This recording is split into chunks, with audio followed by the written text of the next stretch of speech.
This is a very sad day for America. This is election interference at its finest against the leading candidate. You can't beat him, you persecute him or you prosecute him. We can't let this happen in America. Donald Trump, typically defiant. This was never supposed to happen in America. Ferried to Washington by private jet just hours before his latest hearing. It was also very sad driving through Washington, D.C. and seeing the filth and the decay and all of the broken buildings and walls and the graffiti. Appearing in the same courthouse where over 1,000 January 6 rioters have been prosecuted, Trump pled not guilty to 4 charges. Conspiracy to defraud the United States, conspiracy to obstruct an official proceeding, conspiracy against rights, and obstruction of and an attempt to obstruct an official proceeding.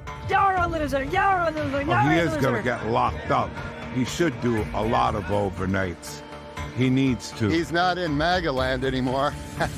Special Counsel Jack Smith moving quickly to issue Trump's 3rd indictment, with a 4th expected to follow shortly. Trump's legal woes running parallel to his bid for the White House. Back in court on August 28, just 5 days after the first Republican primary debate, his second defamation suit from E. Jean Carroll over sexual assault allegations, the same day as the Iowa caucuses. A trial over hush money payments to Stormy Daniels just 3 weeks after Super Tuesday, followed by the trial over hoarding classified documents in May, the Republican National Convention in July, all mere months before the November election. I expect to see Donald Trump go up in the poll 4 points. The United States has been kind of dominated a little bit by the left. We love America. We love our freedom. And we love Trump. He's the best we've had in a long time. Trump himself remains confident. This is the persecution of the person that's leading by very, very substantial numbers in the Republican primary and leading Biden by a lot. If Donald Trump is found guilty of any criminal charge, he'll be ineligible to vote in next year's election.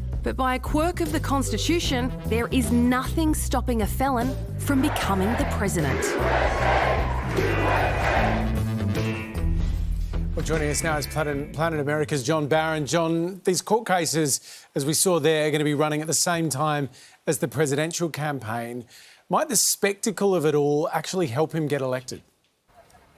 Yeah, it very well could. You're absolutely right. Just as these indictments, one after another, keep Donald Trump the centre of attention and he keeps going up in the opinion polls, when these trials start happening early next year, again, he's going to be the centre of attention. His Republican rivals like Tim Scott, Nikki Haley, Mike Pence, they're just not going to get any airtime, any attention at all. Once again, it is all about Donald Trump.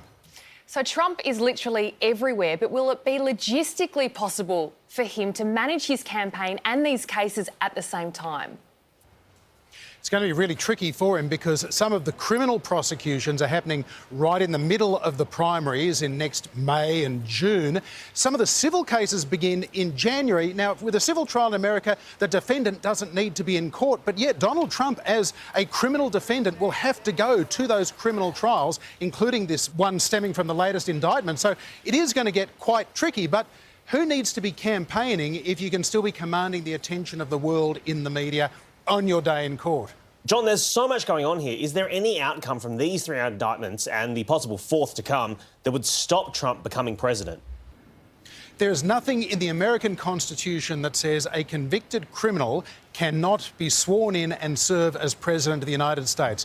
You just need to be at least 35 years old and a native-born American citizen. That's it. So, hypothetically, Donald Trump could be in jail and president at the very same time. He could also be impeached if the Congress then decided that they really should get rid of this jailbird president that they've got. But remember, Trump's already been impeached not once, but twice. So what does a Trump presidency from a jail cell look like, and would the cell be oval? We can only hope so, with a gold toilet as well to make some prison hooch in, I'm imagining. Look, we have no idea. We have never been here before in the history of the United States. Unfortunately, it is going to put a huge strain on American democracy and the American legal system. Nothing good comes out of this situation, I don't think. John, let's just imagine Trump wins. He will have fought this whole campaign against what happened in the January 6 riots, against the justice system, not just the swamp in Washington, but the whole thing. What does that then give him licence to do as president? If Donald Trump was a reckless, unfettered, unfathomable president the first time when he was seeking re-election in 2020, imagine what he's like when he has no more Fs to give. This guy is not constitutionally allowed to serve more than another 1 4-year term. Will he try and change the Constitution? Will he try and abolish the judiciary? There are some people that fear that this guy is a genuine potential dictator. It's not inconceivable, given what we have seen so far, what we already know. John, thanks for your time this evening. Pleasure.